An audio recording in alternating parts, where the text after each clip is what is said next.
Bom dia!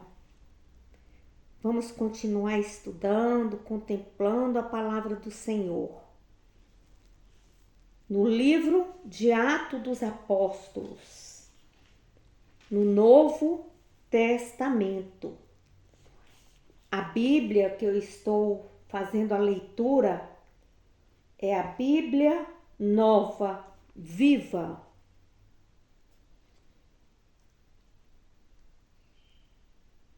Capítulo 2, versículo 1.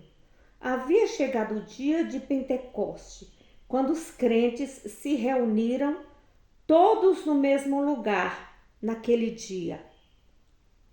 Então, aqui eu faço uma ressalva. Crentes são pessoas que reconhecem o senhorio de Jesus Cristo como Filho de Deus.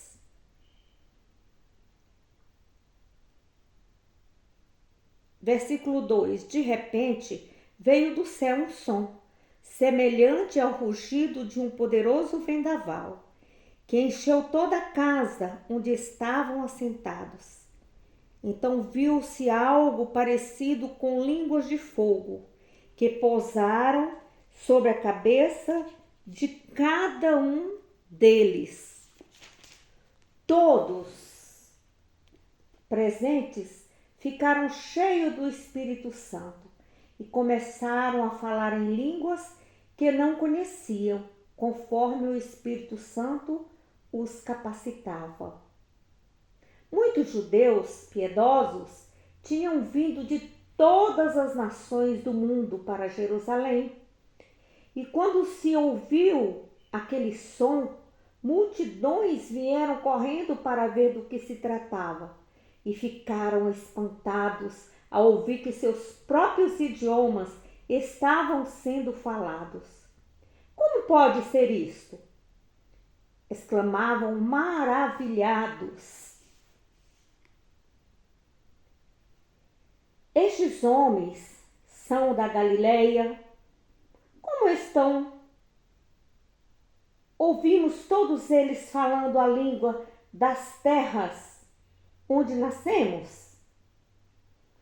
Aqui estão homens partos, medos, elamitas, habitantes da Mesopotâmia, da Judéia, da Capadócia, do Ponto e da província da Ásia, da Frígia, da Panfilha, do Egito, das regiões da Líbia ao redor do Cirene, visitantes de Roma, tanto judeus como convertidos ao judaísmo,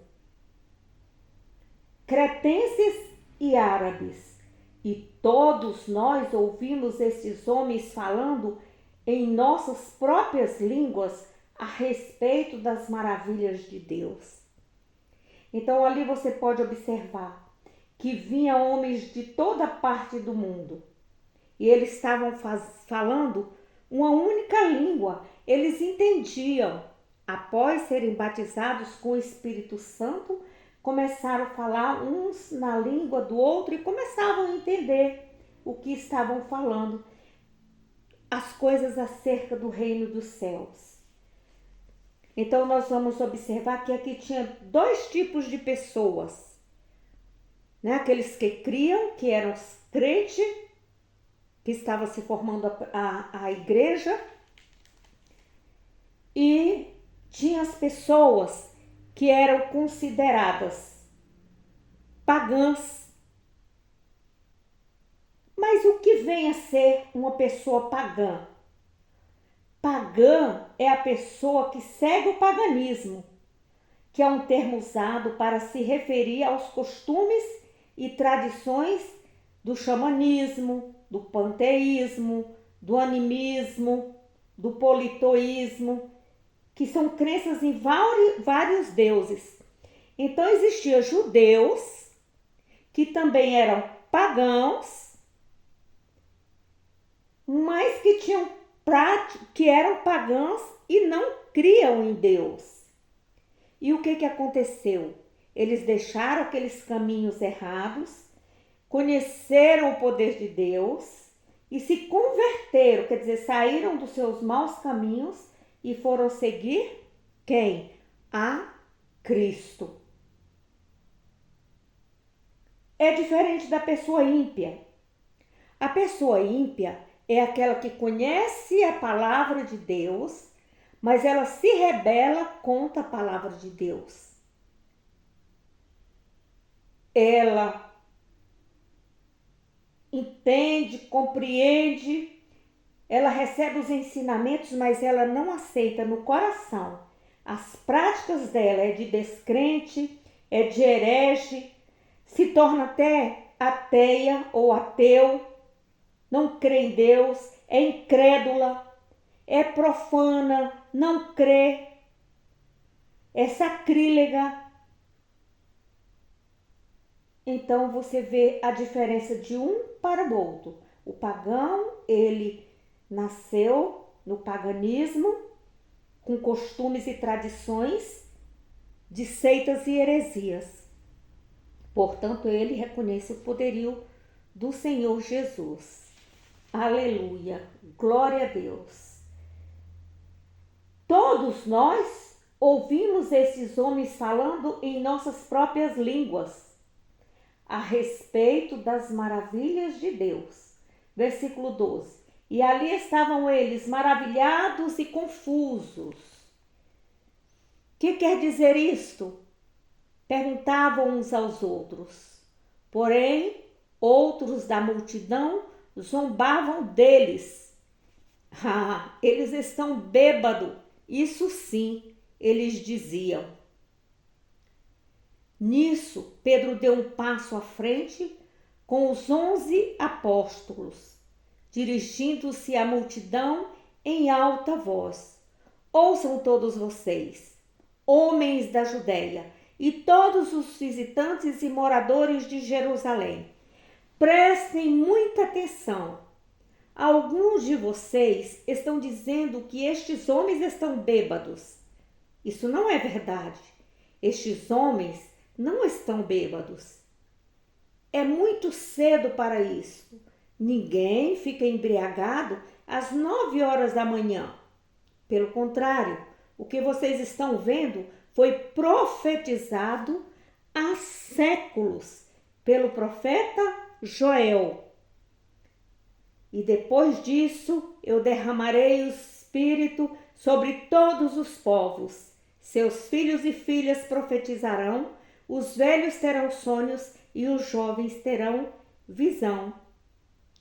Então esse versículo 17 aí é o que está escrito lá no livro do profeta Joel, que o Senhor estaria derramando o seu Espírito sobre todos os povos, que os nossos filhos, filhas profetizarão e os velhos terão sonhos e os jovens terão visões. Versículo 18. Naqueles dias derramarei o meu Espírito até sobre os meus servos e minhas servas, e eles profetizarão. E farei coisas espantosas na terra e no céu: sangue, fogo e colunas de fumaça.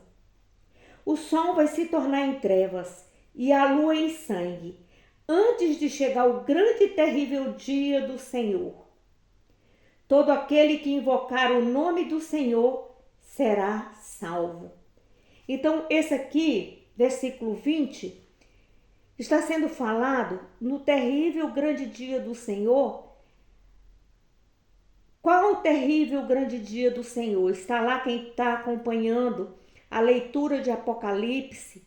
Você vai observar lá o terrível, grande e terrível dia do Senhor.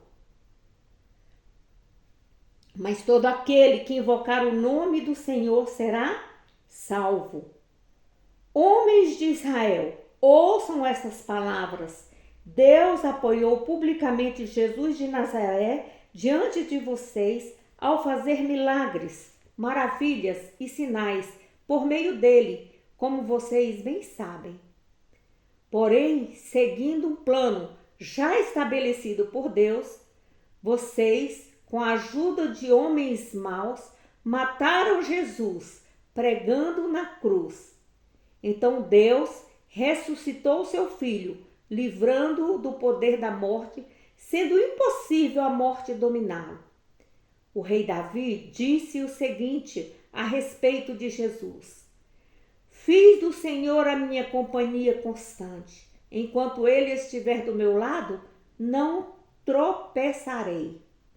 Por isso, a minha alma se alegra e a minha língua exulta, e o meu corpo repousará tranquilo.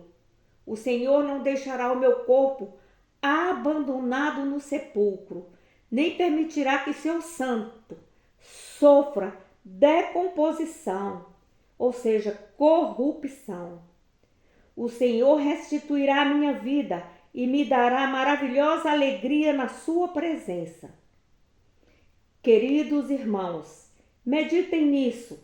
Davi não estava se referindo a si mesmo quando falou essas palavras que eu citei, pois ele morreu e foi sepultado, e o seu túmulo ainda está aqui entre nós.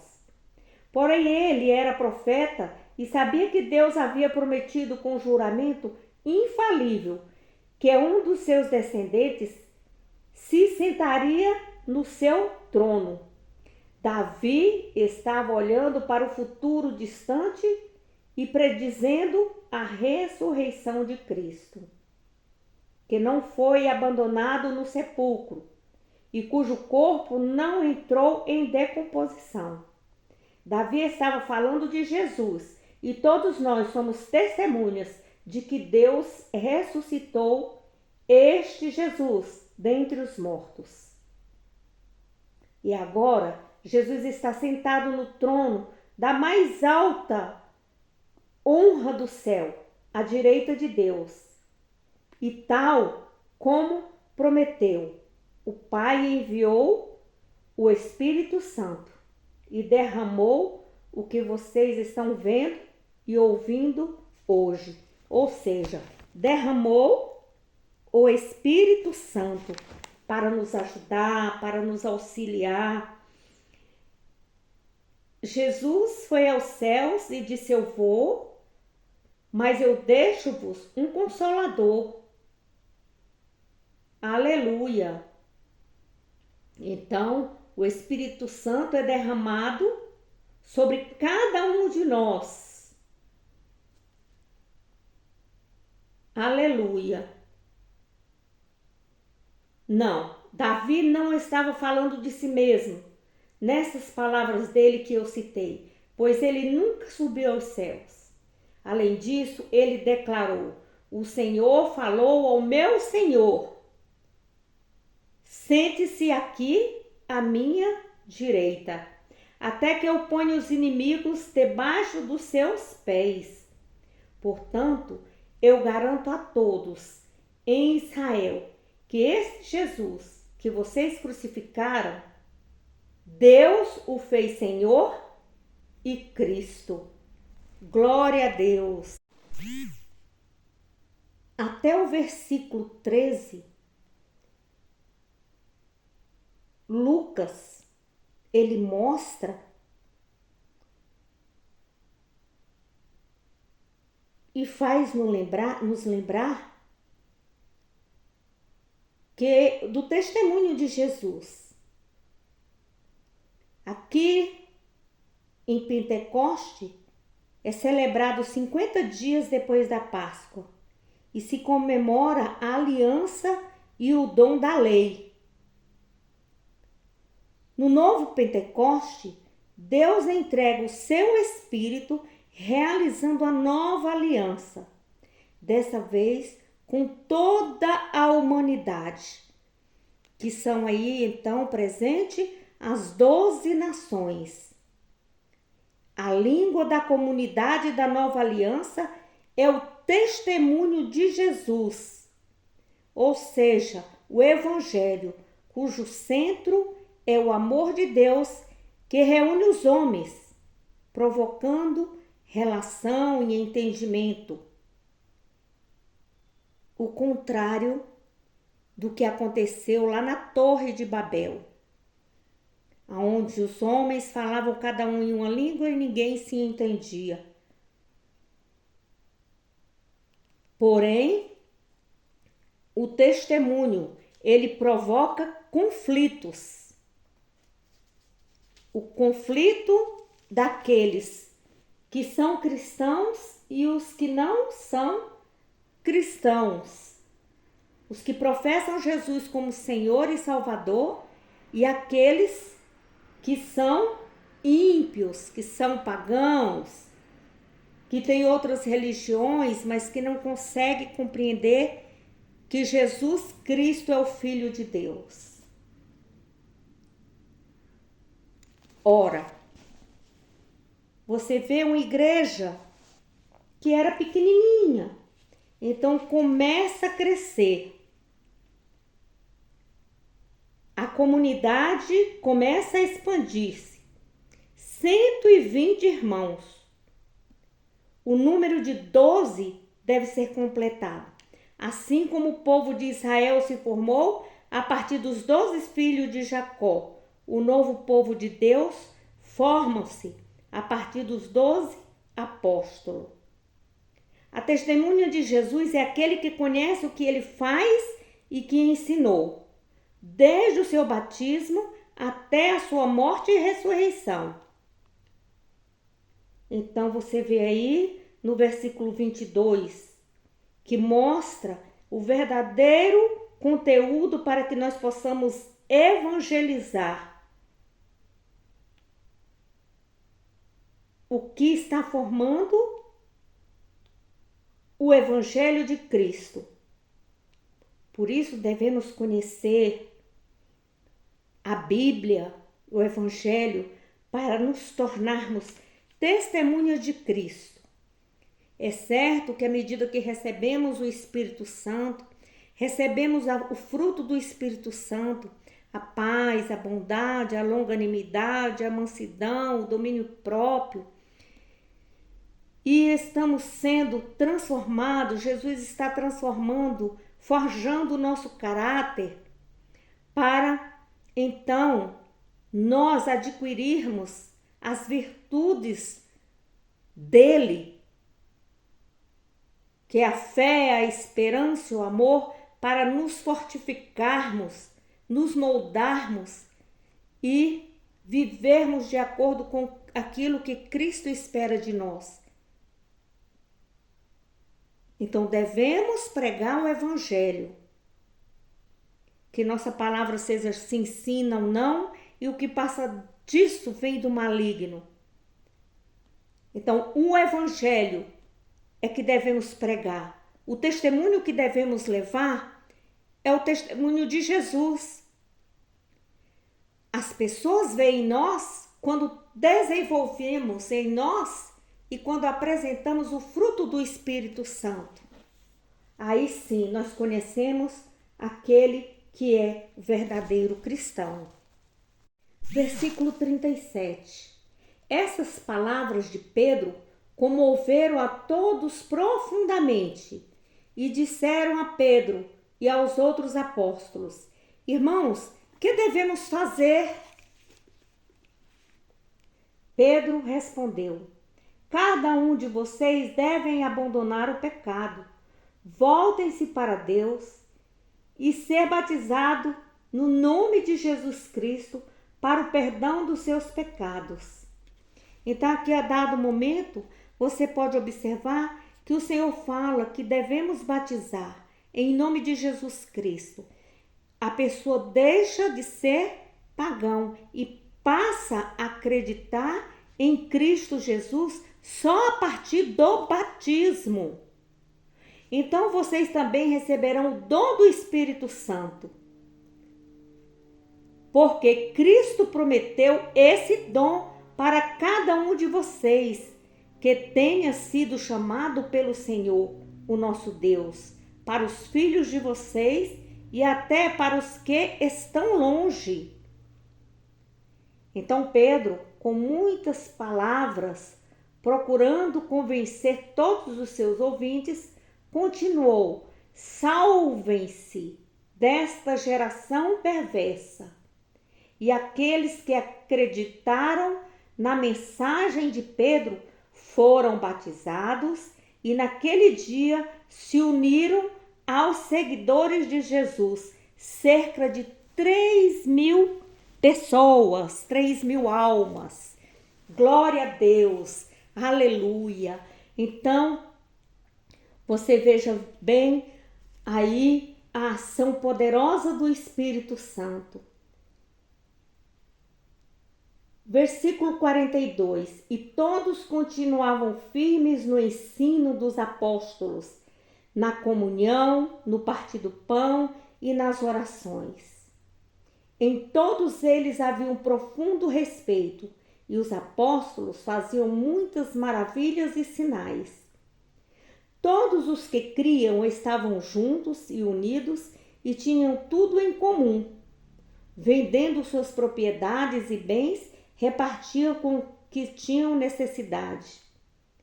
Todos os dias eles adoravam juntos ao templo, reuniam-se nas casas para o partir do pão e participavam das suas refeições com grande alegria e gratidão, louvando a Deus. Então eles seguiam unidos, louvando a Deus, glorificando ao Senhor e repartindo o pão com aquele que tinha necessidade. Todos com muita alegria e com gratidão a Deus. Todo o povo tinha simpatia por eles e cada dia o Senhor acrescentava à igreja todos os que estavam sendo salvos. Aleluia! Glória a Deus! Aleluia! Então devemos ter essa união, este amor, amar o próximo como nós mesmos. Primeiro amar a Deus sobre todas as coisas e ao próximo como a nós mesmos. Então o anúncio da igreja faz com que as pessoas tomem consciência do seu próprio pecado, já que elas percebem estar comprometidas com uma estrutura social que gera a injustiça, que gera a morte. O que fazer então? Aí o apóstolo Pedro, começou a ensinar ao povo o que eles devem fazer. É preciso morrer para esse tipo de sociedade e ressuscitar para pertencer ao povo de Deus. Povo comprometido com o testemunho de Jesus Cristo. O batismo, onde a pessoa recebe o Espírito, é a expressão concreta desta conversão. Amado irmão, não saia da sua igreja. Honre Deus, Jesus Cristo e o seu pastor. Fique onde você está. Porque se fizermos uma reflexão acerca de nós mesmos, nós que devemos mudar o nosso caráter, devemos deixar o Espírito Santo agir em nós, tirarmos a rebelião de dentro de nós. Não deixe sua congregação, como é o costume de muitos. Eu vou para ali, para acolá. Tem muitos que se revoltam dentro da sua congregação. Eu sei mais do que esse pastor. Aí abre uma própria congregação, sem entendimento, sem estudo, sem orientação. Não faça isso. Honre o seu pastor, porque ele é autoridade sobre você. Temos o pastor, Jesus Cristo é o nosso pastor. Como diz o Salmo 1, o Senhor é meu pastor. Porém, nós temos que obedecer, sermos obedientes à autoridade terrena, que é o nosso pastor. Calma, muita calma. Fique na posição que você está. Que o Senhor, através do Espírito Santo, vai gerar em você o fruto e vai desenvolver em você aquilo que é necessário para que a igreja venha crescer. Amém? Arrependa-se do pecado. Saia do meio dos escarnecedores. Vá para dentro do seu quarto, ore, converse com o Senhor. E o Senhor vai te ouvir. Senhor, mostra-me os meus pecados, aonde que eu devo mudar, como eu devo fazer, o que eu devo fazer. Me mostra, Espírito Santo. Me ensina, Espírito Santo. Forge o meu caráter. Eis-me aqui. Aí você vai procurar uma igreja, você que não está congregando, para que você venha então receber a orientação do pastor e de passo em passo você vai começar a compreender como entrar em comunhão com Deus, com os irmãos, a igreja onde você está, e você venha conhecer e receber o batismo nas águas e no Espírito Santo. E você venha fazer parte dessa grande comunidade que crê em Deus, Pai, Filho e Espírito Santo. Amém? Leia a Bíblia, estude a Bíblia para andar nos caminhos do Senhor. Essa que vos falo